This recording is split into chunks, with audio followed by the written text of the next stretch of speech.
Booyah, and it's time for the Game Sports Podcast. It's your host, David McCaig Jr. The game is powered by 91N. That's 91 Network and featured on Spaces. Now, 91N is a YouTube channel that you can check out the video versions of the game as well as other podcasts as well. And for Spaces, it is through Soo Today and Village Media, and the game is through the hockey and the sports space on Spaces. Whatever your space, check it out. It started in Sault Ste. Marie and it's expanded outside of Sault Ste. Marie, plain and simple. It's definitely great, and you can interact with everyone that's a part of the space that you wish to be a part of. Now, the Game Sports Podcast has had some unique layouts to its show for the past few weeks, and tonight's going to be no different. You're going to have yours truly be solo for the beginning. I'm going to get to 2 points at the beginning. 1, that's the Toronto Raptors, and 2, I'll be having the top shelf portion, as you would be familiar with it for the National Hockey League scene.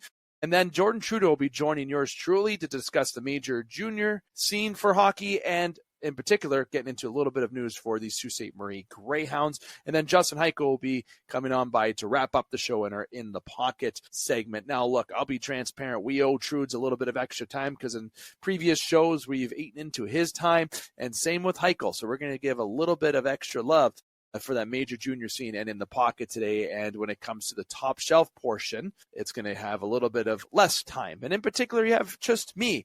I won't have Brendan McCarthy or Alex Parr joining me this week, but I'm going to give you all you need to know. The date of this recording for the Game Sports Podcast, November the 25th, 2025. But no matter when you're tuning in or wherever you're tuning in, it's always relative content. And I want to remind you, wherever you came from, if it is one end, if it is Spotify, if it is Apple, doesn't matter. Wherever you're tuning in, make sure you hit like, follow, and subscribe on all the platforms. We are available everywhere, as I just mentioned. And you can check us out on social media. That is through TikTok, Instagram, as well as Facebook. Now, here's the thing. When it comes to me being solo, my problem is sometimes sticking to time. Okay, that's the joys of having this pre-recorded. Okay, and speaking of something in terms of time, we had a great time with Ryan Sproul, who is our recent special edition upload that you can check out. It is on 91N and on all platforms, of course. Former Sault Ste. Marie Greyhound and also draft pick to the Detroit Red Wings, played for the Olympics, a defenseman for China. Definitely some great stories. And it was great to get the special editions back after almost a year of being stepped away from that. We're excited to bring those more to you. So make sure you check that out. And last week's news show, which has relevant content coming into what I'm going to talk about in Top Shelf briefly, because I'm going to have to dive in maybe to, again, a little bit extra to Toronto. But nonetheless, getting to my first point and sticking on the Toronto Raptors for this one. The Toronto Raptors, I'm not going to dive into any other NBA news because it's just time constraints. But obviously, being located in Sault Ste. Marie, Ontario, Canada, and being a Toronto Raptors fan, I want to give a shout out to them for being a team that has now won 8 in a row and sits second place in the Eastern Conference. That is fantastic. But you know what? I also got to give love because I know we do have a lot of Detroit, Michigan area listeners in particular, having a lot of connections in the past with the Game Sports Podcast and Game Sports Show previously. The Detroit Pistons have won 13 games in a row and are 15-2. They were 2-2, and now winning 13 in a row puts you at 15-2. Basic math. You know, you have the Heat who have won 5 in a row. You got some teams like the Wizards who have lost 14 in a row. The Thunder who have won 9, and then you got teams that are just kind of lose 1, 2, 1. Look, the NBA is having its teams right now really, really blossom. And I know a lot of people I've talked to said the Raptors are, I think, overachieving is what the term was. I think overachieving. That's what I had on a text message. I don't think so. I was watching that team play against the Cleveland Cavaliers just the other night, and what I was really impressed with was the presence of Brandon Ingram and the defensive side of the basketball. And Scotty Barnes, you know, maybe he isn't a guy that's going to put in 40 points a night for you and be the LeBron James of this team and have that same effect, but this is somebody who is a face of a team, still in my opinion, and somebody who is a strong presence on the floor and is valuable asset to the Raptors and being someone that you could build around, which is what Masai Ujiri, easy for me to say, saw in the past when he drafted him. And I questioned drafting Scotty Barnes at first, given who was still available. But I ate my words. I think Scotty has really grown And I think the players that he's around and just the depth of the Raptors is very impressive. And the games that they've played against the Cavaliers, this was a team that had a lot of baskets, a lot of offense, but the defensive side of the basketball and really holding Cleveland back to essentially to no points in the last just under 4 minutes of the basketball game. The Raptors are definitely something exciting to watch. And I did see something when it comes to Toronto sports, having teams be in Toronto, it's like it's 2016 again. The Jays were good, the Raptors are looking good, and the Leafs are sitting last in the Eastern Conference, which I'll get into in just a few moments. But basketball, Pistons, Raptors are at the top right now. Pistons have been in the bottom, previously, for a fair bit of years. When I look at the Pistons last year, this was a team that finished sixth. And if you start looking at the 2023 season, this is a team that finished last. So the last couple of years, the Pistons have finally came to what they have really hoped and they've long awaited for in Detroit. So you know what? Wouldn't it be something to see a little Pistons-Raptors conference finals? But you know what? I gotta pump the brakes there. The Cavaliers, the Knicks, those teams up there are going to have something to say about that. But the team that's going to have something to say about that is in my opinion, going to be the back-to-back champions, the Thunder. But what a great season it's been for the Raptors. Thumbs up to their start and thumbs up to the NBA for some, I guess you could still say, parity in the league. It's very exciting, but seeing the teams that are at the top, given who I and our region and a lot of followers on the show are at the top, it's great to see. Now, transitioning to more of Top Shelf segment, I'll obviously remind you Trudeau is going to be joining me in about 4 to 5 minutes. So this is going to be a bit more of a brief Top Shelf because, like I said, I owe time to Trudes and to Hike. And when I get into Top Shelf, I want to save it because I love getting into analysis with Brendan and Alex and the crew. And yes, I know everyone's awaiting our Olympic predictions and rosters, but we got time for that. Next week we will do that. When I look at the NHL right now, I'm seeing a lot of parity in the league, as Brendan touched on. I'm seeing the Leafs that are in last that I haven't seen in a long time, in over almost a decade, essentially to the day. The Avalanche are an absolute wagon. Winners of 9 in a row, 16-1-5. How disgusting is that? The Predators, I can't believe. After all the money they spent a few summers ago and sitting last and struggling last year, look, I think Trotz, who has already stepped up and said that, he's pointed at the players, he's also himself. You can check out a recent press conference with him. This is somebody who has brought in players that has really felt that he has made a difference to the roster to make them competitive. You have Saros, you have Stamkos, you have Marchessault, you have the guys there, but it's not working. And do you look at coaching? That's always a scapegoat. Do you look at coaching? Look, if I'm the Nashville Predators, this project that you have on this team is not working. You're in your second year. You sit last in the Central Division. My advice to you, if you hear me say it to you, it's time to sell and time to move on from certain guys, maybe ask to waive no trade clauses, to look to move them to teams, eat up some salary for a couple years. Because you know what? There's some good draft players that are eligible to draft the next couple years. You can look at Gavin McKenna. You can look at Landon Dupont. There's a lot of players that you can look at that maybe if you can win the lottery or move up, but you got some deep drafts where you can add some impressive prospects. Look at the New York Islanders with Schaefer. What a great pick that was, right? The guy might be on the Canadian Olympic team. And that is really shifting the landscape for the Islanders in a positive way. They're 13-8 right now, and that could be of effect, and is to effect, of having Schaefer on the roster. So Nashville Predators and Nashville Predators fans, I'd be looking to sell and try to tank, but I think a few teams, without saying it in a minute, might be looking at trying to make a little bit of change to make a run at Gavin McKenna, which leads me to the Calgary Flames. Look, Calgary, when's Kadri getting traded? When is Anderson getting traded? These are guys that, you got so much parity in the league and teams that are fighting, but they're at the bottom, but they're only 6 points away from being at the top of their division. Toronto, just under 6 or just whatever. The Edmonton Oilers sitting on the outside looking in, they ain't going to make trades with Calgary, but the same, for example. Like, this is something that if you want to make moves, I think trades have to happen earlier before the deadline this year. If that's before the Olympics, I think that's before the Christmas break, because teams don't want to get too far behind if they meant to make a run for it, and teams don't want to be over purchasing. Let's call it. I like that term, over purchasing.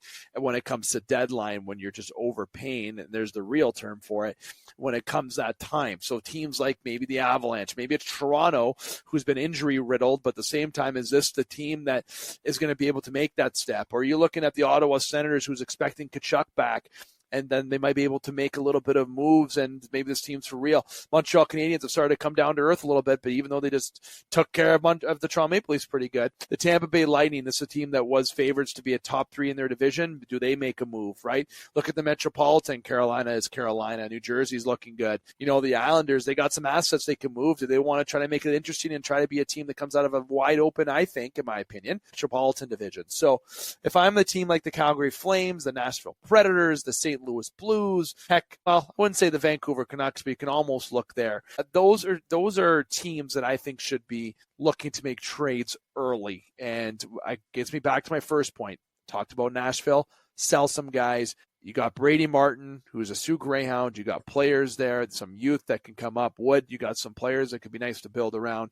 Try getting that draft capital up and drafting players to bring Music City back alive in Nashville. Now, when it comes to Calgary, when it comes to other teams that should be on the selling side, not every team's going to sell before Christmas, but teams that I look at Nashville again, for example, having some veterans, those are guys you move a little bit earlier. Calgary, I think if you want to get behind a little bit more in that division that, the Anaheim Ducks are really achieving, Vegas is in there, I think you try to, that you're not with those teams and you just settle that early and get a good value. Now, all back to my point that I said about 3 to 4 minutes ago. This is something that teams will not do because at the deadline, they will get that overpayment. But then you risk not moving the player or having just to get rid of the player so you get something for them, unless they're a player with term. Like I said, Nashville, Calgary, move early. When it comes to other teams, and those other teams maybe being the Rangers, the Sabres, maybe the Flyers, Penguins, they can wait a little bit. They can wait. Toronto, hit that panic button, Toronto, a little bit. I'm telling you right now, hit that panic button a little bit, Toronto. I'm starting to hit it. If you're a Toronto fan, you're starting to hit it a little bit. You're getting a little bit antsy about what's going on. And my quick thing I'm going to say about the Toronto Maple Leafs before I introduce Trudes is last week I talked about uninspiring. That's something you could check out. Very uninspiring team to watch right now. Very uninspiring. That's the third time I said it, in case you didn't know that. Injuries, yeah, Stolars, Matthews, go on the list. Okay, teams have battled through injuries, and a good team always find ways to win. If you have Tavares, Nylander, Nyes, you still have a nucleus of guys, Morgan Riley. Look, these guys are still guys that should help you win games, and they're losing games that they should be winning. And yeah, when they're healthy, what's the excuse going to be? Okay, people can reference, I have text messages again, speaking of my phone. The St. Louis Blues were in last place, and they came back to win the Stanley Cup that year. Look, okay, how many times can you count on your hand that that's happened? Exactly. Not more than a couple in all of sports. I'm telling you right now, it's not something that you see commonly. You see the Detroit Tigers of last year having that miracle run, make the playoffs, didn't win, but what a great run. The St. Louis Blues won in Game 7 at the Garden to win the Cup. There's stories like that happen, and given the distance in the division, it's still not too late. But I'm telling you right now, Toronto has to make a decision. Maybe I talked about teams that might be selling a little bit early. Maybe you have to buy and make some moves. But then you have to realize all the assets that you've already traded in the previous trades, it's already affecting your future. So that is something that Tree Living is going to have to assess. But this team not making the playoffs, heck, they were supposed to go for a cup. This is their window, right? Quote unquote, their window. It's a failure.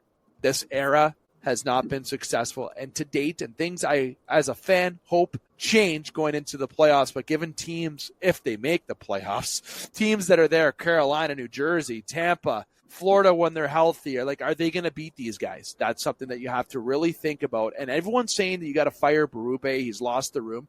How many coaches does this team and core have to go through before we realize, it's not the coaches? Look, Berube's not the problem. It's the locker rooms that's the problem. They're uninspiring to watch. I don't enjoy watching them. I'm a diehard. I bleed blue. I stress about this team, and I'm still hungover about the Blue Jays. I'm still so sad about that. But being a Toronto Maple Leaf fan, it's not too late, but let me tell you, it's getting to that panic button stage. And if you're a Leaf fan, you got to hope and think of two things. One, are we just not going to go for it this year and trade some contracts out, reset this roster? Or are we going to look at some teams that we can buy early to try to and get healthy and try to get back in this division and make a run for it? Honestly, I don't have an answer. I don't have an expert answer. You don't have a too bright of a future with prospects. You have some guys, Cowan, Danford. You got some guys that are there. I'm interested in having some draft capital, but then I'm not interested in wasting the Matthews era. But this has already been an unsuccessful project, And maybe that's what the Toronto Maple Leafs fans and the brass had to look at to try to look at a different retool to accumulate picks. But I, for one, do want to see another run at the playoffs. But the only way they're going to do that is with a top 4 defenseman, a top 6 forward, and a healthy team. And those don't grow on trees. Top 4 defensemen are available, Anderson, so on. Top 6 forwards, those don't grow on trees. And I think the guy I'm going to introduce shortly is going to tell you that to trade for a top 6 forward and a top 4 defenseman is at least a first-round pick, maybe a roster player, and probably a prospect, especially a top 6 forward like Mitch Marner, who's not a top 6. I think that guy's a top 2, top 3 in terms of what he does as output. But this is something that Toronto, start tapping that panic button. Sure, I'll respond to texts and give you guys, I won't give names, but I'll mention that some of your points are right. But you know what? I can't give an answer about what I feel as a fan. But at the end of the day, this is something that the brass has to make a decision on. But I will say something. I want to see playoff hockey still, because I can't accept them not being a non-playoff team again for a few years, because it will prove that this era was a waste, which is sad to think about. But Berube getting fired is the wrong call. Wrong call. Saying that right now. Unless you go get Pete DeBoer and you think that's going to happen, that's fine. But enough of these coaching changes. We've had multiple coaches. Not the problem. I'll be excited to talk more about that with Brendan and Alex next week. I've talked about Nashville, Calgary, all these teams, and it's a little bit of time, and I have had Trude's wait for a few minutes, and I promised him more time. So let's get into it with Trude's. And mid-switch, while I was talking, he goes from a laptop to a phone simultaneously. That is the beauty of Riverside. Okay, great platform, by the way, to record on. All the love to Riverside, but still looking sharp, still looking great. We all know that the mic issue and all that you may have been experiencing, because it was probably me talking too much while you were waiting, and your computer's like, can you just shut this guy up, for goodness sake? I thought we were talking. But Trude's, like I said, I kind of gave you a question, okay, but you can answer it if you want to about when it comes to training for prospects, because you know how that is in the major junior scene. But if not, you can just hold that and not answer it, because we got major junior to talk about, which is chuck a puck. But I thought I'd give you that answer, because maybe listeners like to hear what you have to say about training for prospects. But how you doing, my friend? Chuck a puck time. You know what?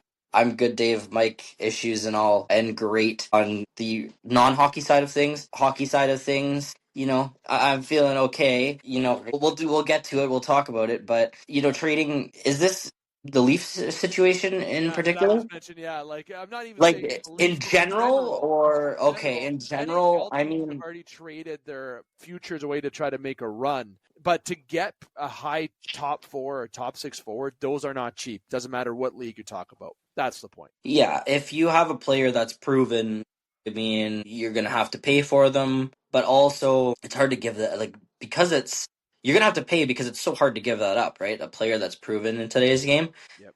I don't know. I don't know what call I would make if I was the GM. I think based on like a player in particular, will that player fit your locker room well? Like if you're going on a contending run, you don't want to just bring in a guy to bring in a guy, right? Like you want to bring in somebody that can produce for you, that can like increase your offensive production or improve in your defensive zone, but you also want a guy that's going to gel with your current core, Yeah. right? Because you might have a really, really solid group of players and you don't want to necessarily bring in somebody that's going to disrupt that. I think most players nowadays are pretty adaptable. Like I want to say, like you probably can use anybody in any situation Yeah. because of just the level of skill that's in the game now. But that being said, it's still worth looking into, right? Scouting and even just getting to know a player's likes and dislikes and how they are, their personalities too, how that's going to gel. I know That's a good spin. that's a That's a good different spin. that's a big thing with Kyle Raftis, I think too. Like the moves he makes, a lot of people will criticize him maybe for not making as many moves as he could have, but he also believes in like the current locker room dynamic and chemistry, right? And not disrupting that if it doesn't need to be disrupted. I don't know. You could go both ways. So OHL news, I want to give a little bit of extra time for the Hounds because there's a jersey retirement ceremony that happened. It wasn't a result, and there were some things that happened at that game that it could be a little flag to remember. But little news from the major junior scene, the Sarnia Sting named Matthew Turcotte, their new head coach there. He comes from the QMJHL is where he's actually from, Hockey Canada and those elite development programs. He was actually the head coach of Blainville Boys Bouint Armanda. I can't say it correctly. Butcher me and chirp me. I don't care. I'm not French. I'm not going to try to be, but I tried my best there for you. Okay. For the 2024, then to the 2024-25 season. He was also with Drummondville, and Val-d'Or. There was teams that he was with there. So he has some experience, let's say a lot of it in the Q, but it's going to be bringing it over to the OHL for the Sarnia Sting. Now, look, there was a little NHL/OHL news. Bulldogs Florian Jacki made his debut with the Canadiens, and you had the Jacki brothers against Toronto on Saturday, which was an absolute embarrassment for the Toronto Maple Leafs in that hockey game, as I already kind of touched on. And now, look, a team that's hot are those Flint Firebirds. Little hot hockey team. Right now, I would say very hot. And if you look at the standings around the OHL, Trudes, I'm going to give that over to you. Some teams to kind of, let's say, keep an eye on. There's still the teams that, the Hounds are doing extremely well, sitting at 6. You got obviously when it comes to Kitchener, you got guys that moved up, and anything, a lot of parity in the league right now, but you obviously have Brantford, who's still 18-0. That is unreal, still playing some undefeated hockey, 18-0-4. You have Windsor, who's on the top of the standings in the Western Conference, but that whole Western Conference, we talked about it last week, Trudes, 37 points at the top, 30 at 6th, and that's the Greyhounds. One win, and you are moving up the standings to a different degree and are moving up in your division. So nonetheless, Trudes, parity in the league, there's some of my news that I wanted to take. So I wanted to give you a little bit of chance to give a little feedback about the current standings in the OHL. Then I want you to spin off into that retirement ceremony that we got to see in Sault Ste. Marie this past weekend, despite some unfortunate pieces to it.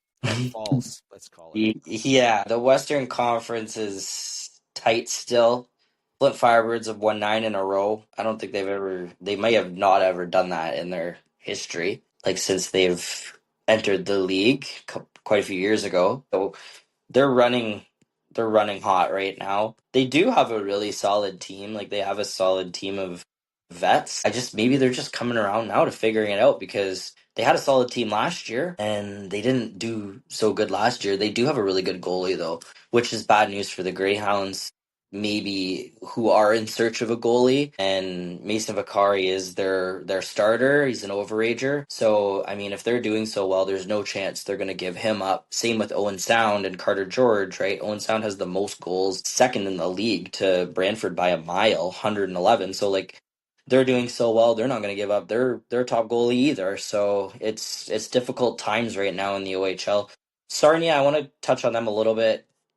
I think that's long overdue, and I think the Sarnia Sting team has been at the bottom for so long. It's been a frustrating franchise, I know, for their fans. And like Sting Updates on Twitter, who's really knowledgeable about the game. He's got a lot of good takes and stuff. He or she had to take a break, because I think they're just very frustrated with how that franchise has gone. And now you're seeing them make a couple trades. They have a new coach. They're starting a little bit of a new culture there. So hopefully that franchise can get going again. But yeah, the Jeff Carter bouncing over to the Jeff Carter retirement ceremony. It was really, really, it was a great night. The poor jersey fell right before, like, I think it was like the 10-minute mark before the ceremony. It fell from the rafters, hit the ice, no problem. They, behind the scenes, all full credit to them. They got it back up and running. They got the banner up at the middle of the ice. I have a really cool picture of the Jeff Carter banner hanging in between the Greyhound bench where all the players are standing with their slick looking retro uniforms, and the London Knights with the green of the London Knights. I think it's a pretty cool picture. I'll have to send it to you. It was like a nostalgic night. It was a great night. We got to see some great Greyhound legend names. Trevor Daley, Jordan Smith, Dave Torrey both spoke virtually on the Jumbotron. Blair Jarrett was in attendance, Denny Lambert, Craig Hartsburg. Craig Hartsburg said a few words. So it was a fun night. I thought there would be more people. There was a lot of people. It was packed, but 4,500. But it wasn't quite a sellout. Probably with the Santa Claus parade in town. No, it was an outstanding night. Jeff did well. His whole family was there. He talked about how it looked a lot different when he played here. Of course, he played at the old Memorial Gardens. Oh, very nostalgic, especially with those jerseys. And the game went kind of exactly how the Greyhounds season has went, just inconsistent. They were strong at certain points in the game. When they played their game, I thought they were the better team. Over the course of the game, I thought they had deserved a better fate. When they played their game, they were dominant. When they turned the puck over, when they were sloppy in their own end, they paid for it. So, I mean, can this team figure it out? Can this team be consistent? That's going to be the story of the year. Yeah, honestly, to recap, when I was told that the banner fell at first, I was told before you even told me to read a couple texts that it happened during the game, and I almost flipped out. I was like, is everyone okay? Like, did someone get hit on the way down? Like, what's going on? But then you confirmed, nope, it was before the game. It was before the game. So it happened before the game, and honestly, the ceremony you can check out on the Soo Greyhounds page. It's also, you can connect through the OHL website as well. But it was great to see him there. I know a lot of people got the chance to see him, and I was actually ran into Blair Jarrett today, and with a friend of mine that we worked through work, and he was talking about some memories with Jeff Carter playing on the same team, and obviously Jeff was on a line of his own, and it was great to hear the involvement and have Hartsburg there, who is a friend of the show, who's actually been involved as a casual co-host before on the show before, right when we were in the middle of COVID. So, obviously we hope Craig's doing well, but obviously he's doing different endeavors. He isn't part of our show roster anymore, but with good reason. There was everything okay with that. I don't want to start a conversation that what happened, but at the end of the day, the roster that was there to welcome him was great. And Trevor Daley, okay, there's a name that needs to be, maybe. Okay, there. I'm just going to say it. That's okay. I think everyone's picking up what I'm putting down by saying the next name. I think Tyler Kennedy has to be thought of to look up there. And eventually, I think another friend of the show who's been on the show as the most guest appearances next to Brad Jacobs, Colin Miller, should be someone who should be looked at too. Someone who played White Pines hockey, played Thunderbirds, and then he made the Hounds and became the captain of the Greyhounds. Like, what are you talking about? Then previous guests that we have, hey, look, I think Sprolzy deserves a little bit of consideration too. OHL Defenseman of the Year. Why the heck not? But nonetheless, Jeff Carter, when I think of the Soo Greyhounds, when I was a kid, I remember at the old Garden seeing him come down that wing, shoot top Ched every time. I love saying that term for a lot of reasons, top Ched.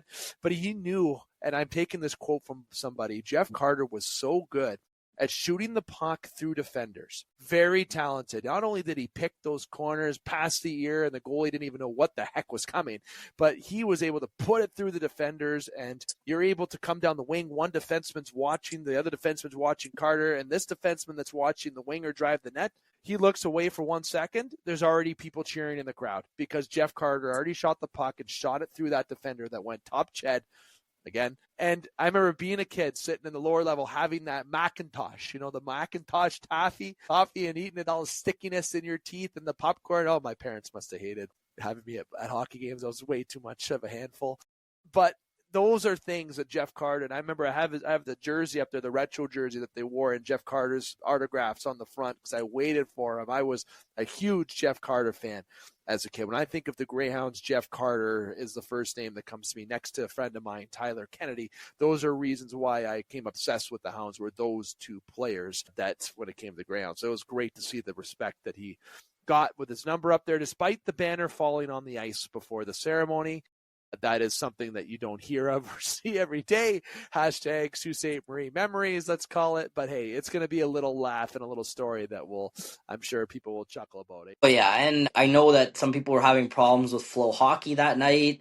And at the one at the one concession stand, the debit was down. Like, it was just like, yeah, of course, right? Of course, on the night that we're doing this big retirement ceremony, of course things are going to go wrong. And I think that's just life, right? Like, that just happened. This is happening. But like, it was super fun, and it was nice to see them play, especially like really cool to see them play a team like London on a night like that. Like, that's just kind of like a historic rivalry, London and the Soo, and the like London in town on Sault Ste. Marie on a Saturday night. Like, it just brings you back to like the 2000s. I know, and Dave Torrey actually talked about Jeff Schott, like you just mentioned, and how they were talking about, the scouts were talking about him like when he was playing in minor midget, and how he like would step out of the faceoff circle and just rip one to the top shelf.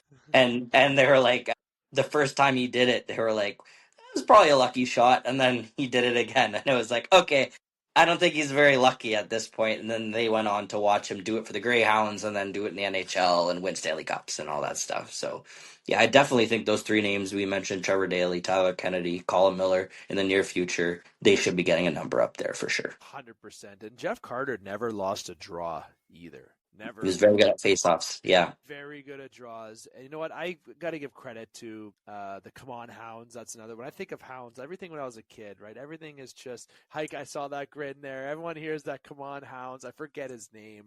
Maybe you know it, Trudes. I don't. The cowboy hat. Cowboy hat. Yeah. He sits down in the section to the left of me. Like, he sits down there. He's still there, and he still yells it. So yeah. We need to get him on this show, maybe. We- That's something that we need. Yeah. Maybe that would be something cool to have the Hound super fan. I think he deserves that title. Hound super fan. I think that that is who deserves that. He's there every game. Yeah, every game, and that voice is just echoing, and forever they'll always use that soundbite. I'll tell you right now, that is something when you think about with the Hounds, and we'll be telling our kids and kids, and be like, I remember that guy, right? That's exactly what we're going to be talking about and laughing about it. Maybe still doing this podcast at the time too. So, Trues, I did promise you extra time, and I gave you a little bit of extra time. Okay, so I made up for the last couple shows where we had to cut it short. But nonetheless, I appreciate you working out using your phone instead of the computer. I love this. Love the joys of technology. Speaking of debit being down, but despite the outcome not being the way Hounds fans wanted last weekend. And before I let you go, I kind of want you to give a little bit of a lay of the land for the Hounds this week before we let you go. Yeah, so they finish up November. They're on the road. They are in Sarnia on Friday, Flint on Saturday. Huge 4-point games, right? Divisional games, especially at this time of year.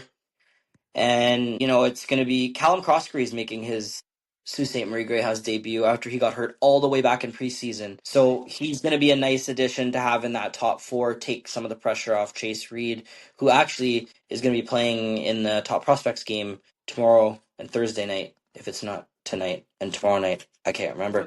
But it's in Alberta, so TSN viewers check that out. But I mean, yeah, we're getting down to crunch time. Brady Martin's going to be off to World Juniors pretty soon, and this team needs to keep rolling, get rolling wherever you're at as a Greyhounds fan. I'm more tailored towards the second one right now. Got to get rolling here. It's going to be exciting. We'll see what they do. Either way, I'm excited. And Chase Reed, top 10 prospect rating right now. Yeah. What have we said from last? I don't care. I'll be cocky. This kid, I've said, was special since he put on those skates. Oh yeah, and Dustin Grondin says the same thing. Like, talking to Dustin Grondin, who we had on the show. Yeah, like, he is a stud. Like, he is going to go top 10. He deserves to go top 10. And yeah, he's getting a lot of traction. Yeah, he's good. Yeah. So some good players here. Let's build on that. I think this team could do something special this year. So I think they have to get some of that rolling going. Maybe I think Raptors has to still consider maybe buying. And again, like I said a bit earlier on my top shelf segment where I was solo, buying early. It's not a problem to buy early. It's not a problem. I don't care. Luchenko. But overpayment, who cares? I call it over purchasing. Jet Luchenko just went to the Brantford Bulldogs, so that's one guy off the market. So yeah, sometimes buy early, over purchase or overpay early, whatever term you want to use. I like over purchase because I like complicating things. So look, Trudes, before I get into going down a rabbit hole and talking more stuff, next week we'll have you back, and we're actually going to predict Canada's World Junior team. Next week's edition. I got it. Next week's show is going to have full of predictions. We're going to have Brennan, Alex, and I picking the Olympic team for Canada, and each week we're going to do each different team. Yeah, U.S. will consider you in the picks. Just kidding. Now, with the World Juniors, same thing. We're going to do some World Junior predictions for your enjoyment.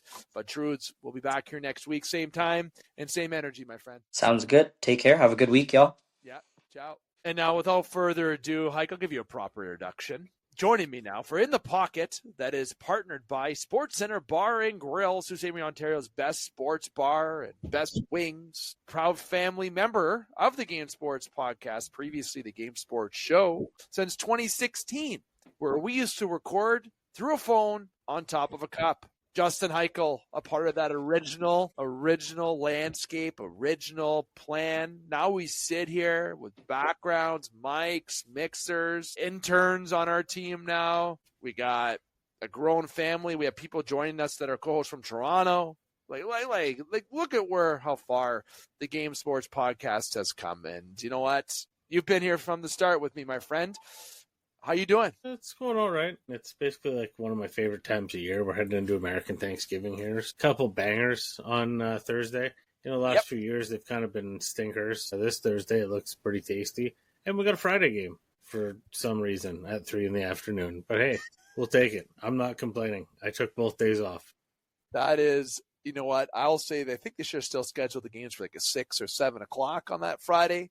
But I know they're not going by our time for that. That is going by the American weekend there. I think, honestly, there's a rule that they can't, in a certain time frame, they can't have an NFL game because college games are on. And I think college has Friday night. And speaking of college, I know people, I've had some I've referenced text messages a lot on this show from the beginning, from Trude's point, but ask if we're going to get back to talk a little bit about college football. Yes. We and Hykel did a lot of it last year. Obviously, with some schedule conflicts this year, we're getting into our rhythm. Even though it is week 13, we will promise you this. There will be some NCAA football coverage next week on this show. We will get back into it. And we appreciate everyone's patience while they have been waiting for us to get back into it, because I'm sure you've actually truly been anxiously waiting our college football discussion. But also when we talk college football, it's a little bit empty because that used to be somebody else's bit on this show. And obviously EJ is still on our show. We miss him. We just waiting for him to come back when everything's all good for him to come back. He's working lots. He's doing his job. It's our recording times don't work with him, but we will get back to college discussion. Now, Hike, I do got to say one thing though, before we really dive into In the Pocket. Congratulations. I didn't get a chance to say it to number 2. Yeah, number 2 on the way. On the way. Not number 2 going to the bathroom. Okay, no. Everybody? Not the bathroom. It's number 2, another little hike. Will be joining us, another pained Leaf fan, another Colts fan, another Blue Jays fan. Yep, I would say that. Another Blue Jays fan joining the world.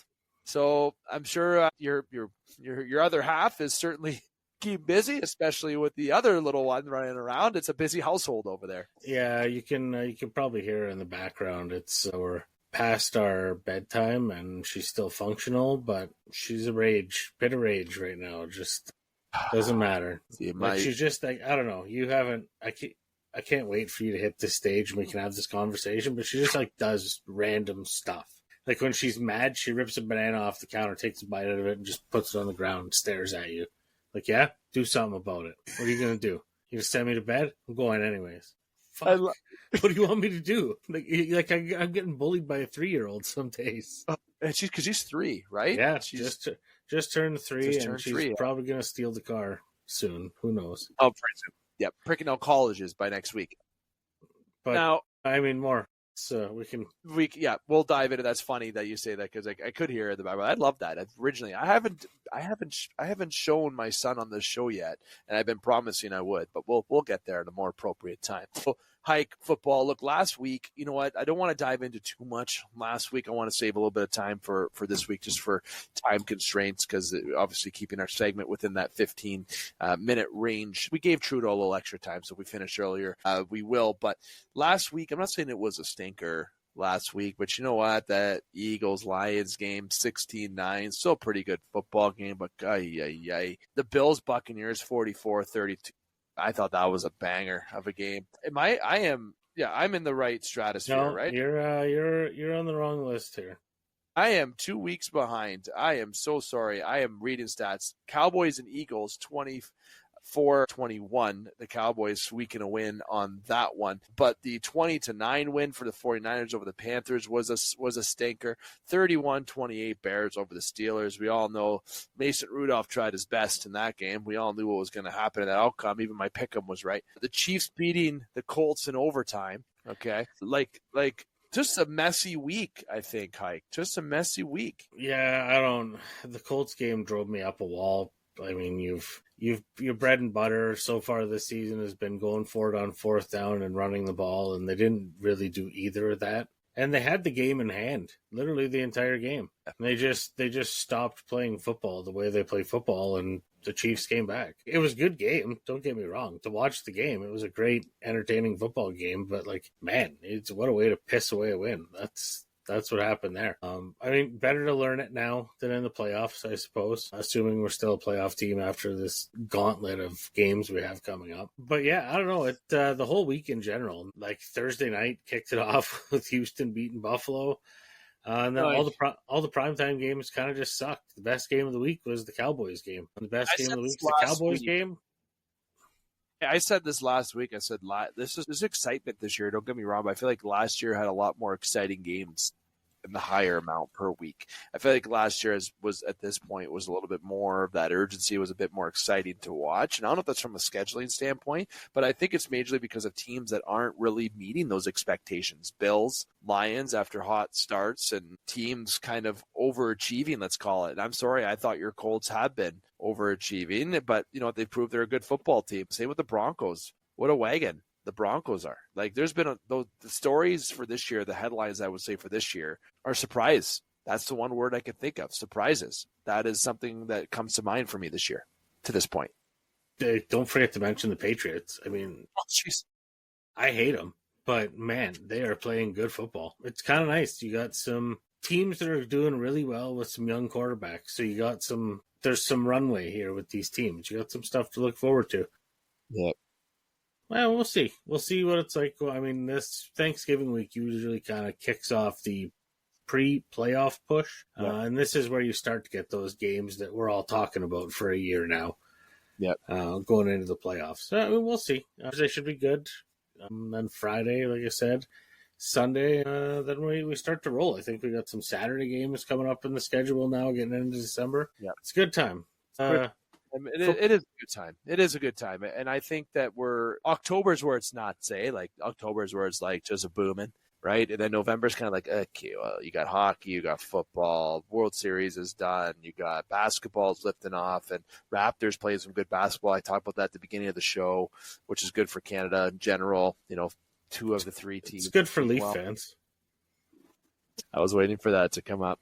I think I might have to bring you on a top shelf segment and have a fully loaded top shelf segment with me, you, Parr, Brennan, and every hockey person that we have in our show, and just have a fully loaded Brady Bunch screen and just talk about how we truly feel about this hockey season. And I got a very, very overwhelming feeling that I feel like we would be pretty linear on a lot of our things, but we're not there. We're talking football.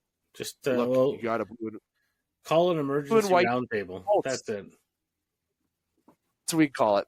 Maybe we're going to take over the Leafs, but you got a blue and white team on the Colts who have been playing some overall this season to point good football. But I really, when I look at this season, I know I forgot about the Patriots, and maybe they deserve a little bit more love from me. But I also, and people think I'm crazy when I say this, but I still think the Rams are a surprise this year.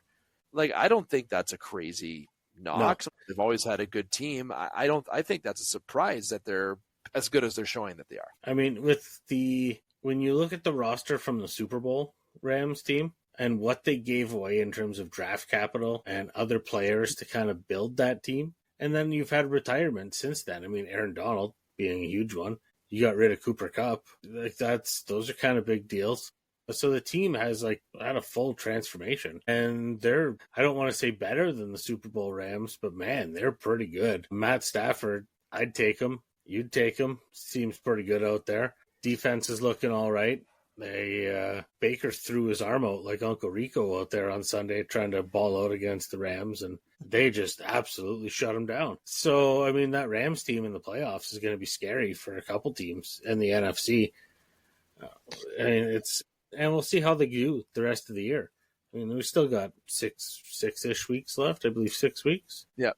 Yeah, 6 weeks, 7 weeks. So do the Bears deserve more respect now? I mean, they're interesting. I'm not sold. That's a tough division. I mean, do they deserve more respect? Yeah, but you got to get yourself in at least a wild card spot. Actually, are they? No, because it's Minnesota. They have the division. They have the tie. They have the division, right? Yeah, because the Lions are out. And Green Bay is the wild card. Holy. Yeah. Okay, yeah. I understand where we're going with this then now. Call me uneducated on the Bears. I just disrespect them. Yeah, that's allowed. Wow. I really think that when I look at the Bears, another team that had no business being where they are right now, but you said just a minute ago, there's still 6 weeks left to go, and things can happen. But you got to think these teams like the Chiefs, the Lions, the Bills, the teams that we figured, Ravens have already started to recuperate a little bit. But these teams that we expected to be at a different threshold are going to come through eventually, right? But these teams that we said would come through eventually, we were saying that 6 weeks ago. If they had slow starts. If in August we would have said to anybody, listen, the Patriots, the Bears, the Colts are going to be top 10 teams in the NFL, everyone would have told me to get the fuck out of the garage. Stop going in there. Your brain doesn't work anymore. You know what I mean? I don't even think I would have believed that. If you would have said that to me, I would have told you to get out of town. Like, this season's been nuts. And I don't know. And it's just, like I said, Thanksgiving is kind of a crazy time. Like, you sit back, you start to look at stuff. You notice some of your fantasy teams are really out of it, and you probably should have traded guys a few weeks ago, but it's over. And the Panthers, it's 6. Yeah. What? Last year they couldn't almost win a football game all year. And they're good. They can get better, but they're pretty good. It's crazy that basically any game at any week you've got a game. You want to segue into some picks for this week? Yes, sorry. Keeping us on time. Attaboy, Hyke, keeping us on time. Well, we kind of got off a little bit there, so. But you know what? It's been nice because the last couple of weeks I've been solo talking about the NFL, and I've been kind of looking at my computer screen talking to myself a little bit in the mirror, it feels like. So we had to make some catch-up talk here, and get some reaction just on the past week. But teams that are surprised, I wanted to make that a topic today because that's what this season is all about, is surprises. So let's get into the pick-em. And it feels nice to have you say the standings and kick us off with the picks, okay? I've had enough the last couple of weeks doing it solo. I honestly don't think much has changed since I haven't been here. I'm still in first. I know there was a lead change in there at some point, but I'm just going to say I'm still in first. The David decision in second, only down 1 point. Like, it's getting close. I'll give you that. And then the EJ's broken wheel coming in third, back 3 points. And Tyler in fourth, having a rough go this year. So one thing I'll share, do you want to feel embarrassed a little bit? EJ's in third. I'll say it because I talked about it last week, so it's already been on the waves. How many points does EJ have? 112. I have 114. Yeah. You have 114. EJ has 112 and didn't pick one whole week one time. Oh, man. I didn't even notice that. And that week that he didn't pick, it was a stinker, too, that week. I had 4 right that week. Tyler won that week. And Tyler's in last. That's what I was saying last week. I had 4 right that week. I think you had 5 or something like that, like a handful. And EJ had 0. I was behind EJ by 2 that week. So I only gained ground on him by 2 on a week that he didn't even pick. Wow. I never even thought that. Holy. Yeah, that's some people can have a good little laugh on that this week. But, if we would have had our regular average week when we're hitting near 70%, then, EJ would be double digits behind. But he picked the right week to miss his picks, and that never happens further. Okay. Well, I'm going to pretend I didn't know that, and we're just going to... Well, he knows it now, I think. I know he knows it, but he hasn't chirped us about it yet. No, it'll come up, though. It'll be an asterisk season, for sure. I'm just going to, one of us is going to be the Barry Bonds. Yeah. It might be you. The year that you might win might be you. It's like the Toronto. I'll take an asterisk season. I don't care. I'm fine being the heel. Okay, give us our picks for this week. All right, 13. let's dive into it. So we got some big Turkey Day picks here. Get ready for the Golden Gobbler Award. I'm going to take the Lions over Green Bay. Detroit's going to get themselves back in this playoff picture.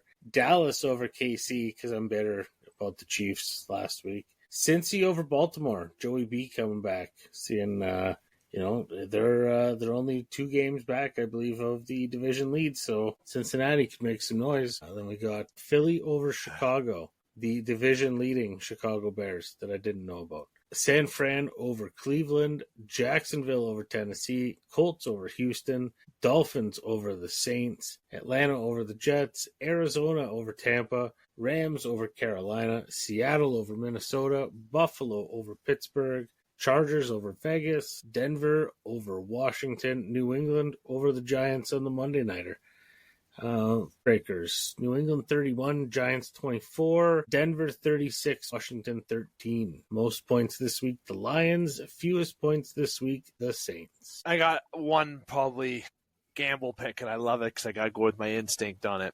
Going from top to bottom, like Hykel did, I got the Lions over the Packers. I got the Chiefs over the Cowboys, Ravens over the Bengals, Eagles over the Bears in a very good football game. It's going to be tight. I almost picked the Bears. Niners over the Browns. Jags over the Titans. Colts over the Texans. Dolphins over the Saints. Jets over the Falcons. Yes, said it. The Jets over the Falcons.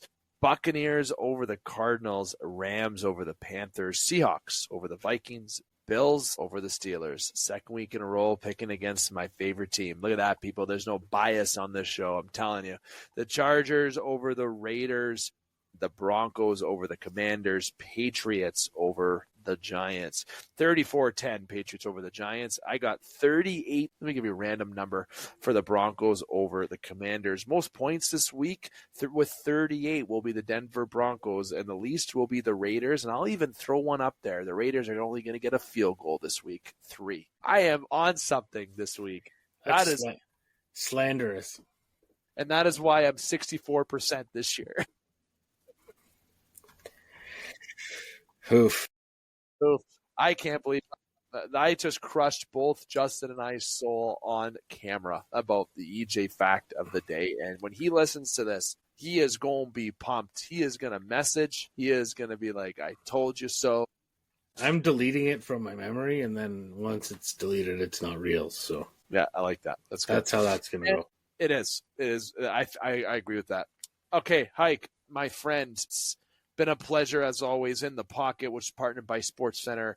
Also, I want to say congratulations again to you. Number 2 is on the way. A little number 2 hike coming on into the picture, and so congratulations again to you and T, my friend. That's from my wife, from me, my wife, the whole family of the game, and hopefully all the listeners too are saying it through their car seats or their AirPods or whatever while they're walking and listening to us. But as always, thank you, my friend, for joining for In the Pocket. I know you had a couple weeks off, you being a dad and had stuff, but next week I want to add to the prediction show. I almost want to call it the prediction show. Each segment needs to have a prediction. So next week, though, I'm going to give it to you about the prediction that we need to make. If it's the playoff picture, if we had to make a fantasy draft, I don't know, who would you pick as your offense? I don't know. You give us something, Hike. Think of something between this week and next about a prediction that we can make to dedicate for In the Pocket. Because guess what? Besides Super Bowl and playoff predictions, we have never made predictions on In the Pocket. So to get into something unique, I'm going to assign that to you next week like homework. I'm sorry, I know you're a busy guy. But see if you can. All right. I can handle that. See if you can give us something next week for the listeners and viewers to look forward to. We're going to have a prediction on each segment next week, which is going to be fun. I love predictions, and it makes for good clips. It does for interactions, that too. So, Hike, my friend, thank you. Hey, no worries. Good to be here. Good to be back. And we'll be a little more dialed in next week. I will not let it slip like I did this week on not knowing the Bears were in first place. Holy cow. That's crazy. That's crazy. Look, there's been a lot of surprises, just like the season has been. And if EJ isn't back next week, I am hoping that Dane Hancho can make his debut back next week with us. I'll have that in the plans as well for us. So we have a third individual on this show. Get him on. He's been over to the garage. We've watched the Colts and Falcons game, 9 a.m. And I didn't get to watch the Steelers with you. Life of being a dad. That's the way it is sometimes. Trust me, I understand. I missed it, though. But till next week, Hike, thank you again. In the pocket, I want to thank you again to Jordan Trudeau, for joining us, and to you, the viewers, listeners. Make sure you like, follow, and subscribe at all the platforms. Check out 91N. Follow there. Spaces. Check out your space. Instagram. We're on TikTok. We're on all the socials at the Game Sports Podcast. Okay, if you need me to spell that out for you, we can put it below for you on the description. And also make sure that you're always tuning in, having it flagged through other platforms that you're joining so you don't miss an episode. And check out, again, a Ryan Sproul edition. Special editions are back. It was fantastic. And last but not least, just like I said at the beginning of the show, I'm going to end it the same way by saying happy early birthday to my mother, whose birthday is this Friday. Got to show the love and give the birthday wishes on radio and any place for the mothers. Okay? All right. Now, there's my little parenting advice for everybody. I hope you enjoyed the Game Sports Podcast edition here. Again, hit like, follow, and subscribe, and comment if you really loved it as well. And until next week, I'm here to remind you to keep your stick on the ice, swing your bats, catch your touchdowns, drain your threes, and shoot your shots. Booyah.